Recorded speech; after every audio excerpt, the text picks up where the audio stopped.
सांगली जिल्हा पोलीस अधीक्षक संदीप घुगे व अपर पोलीस अधीक्षक रितू खोकर मॅडम यांनी विटा उपविभागीय पोलीस अधिकारी विपुल पाटील यांना विटा पोलीस ठाणे हद्दीमध्ये अंमली पदार्थ विरोधी कारवाई करण्याचे आदेश दिले होते।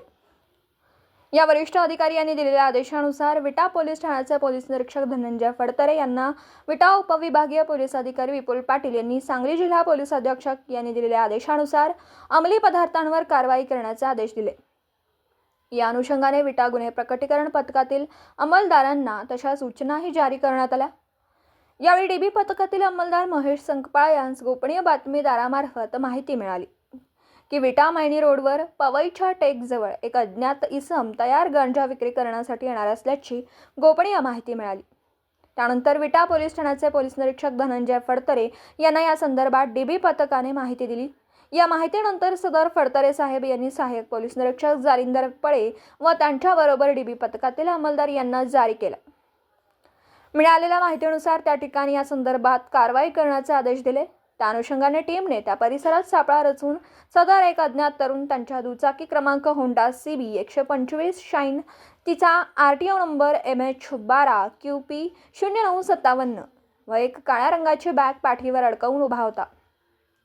सदर टीमने त्याला त्या बॅगेसह ताब्यात घेतलं व त्याची बॅग पंचासमक्ष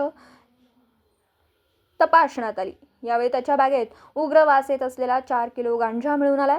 त्यास ताब्यात घेऊन विटा पोलीस ठाण्यात कसून चौकशी केल्यानंतर त्याने त्याचे राहुल संदीपान देवकुळे राहणार पळशी तालुका माण असं नाव सांगितलं, तर त्याचा साथीदारही त्याच्याबरोबर असल्याचं तपासात नाव निष्पन्न झालं।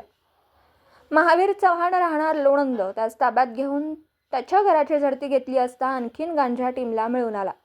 असा 14 किलो गांजा व एक मोटारसायकल या दोन्ही संशयित आरोपींकडून सुमारे 1,95,000 गांजा जप्त करण्यात आला। ही दमदार कामगिरी विटा पोलीस ठाणे गुन्हे प्रकटीकरण पथकातील अंमलदार सह अधिकारी सहाय्यक पोलीस निरीक्षक जालिंदर पळे व पोलीस उपनिरीक्षक अफरोज पठाण, सायबर पोलीस ठाणे व उत्तम माळी, महेश संकपाळ, हेमंत ताबेवाग, वैभव कोळी, कॅप्टन गुंडेवाड, सचिन खाडे, विलास मोहिते, संभाजी सोनवणे, अमोल कराळे, महेश देशमुख, अक्षय जगदाळे व पोलीस कॉन्स्टेबल विजय पाटणकर, सायबर पोलीस ठाणे सांगली या टीमनेही दमदार कामगिरी केली। यावेळी पोलीस निरीक्षक धनंजय फडतरे यांनी नागरिकांना आवाहन केलं की अशा प्रकारचे अंमली पदार्थ, गांजा, MD ड्रग्ज, नशेच्या गोळ्या, इंजेक्शन व इत्यादी विक्री करणाऱ्या इसमांची माहिती असल्यास विटा पोलिसांशी संपर्क करा।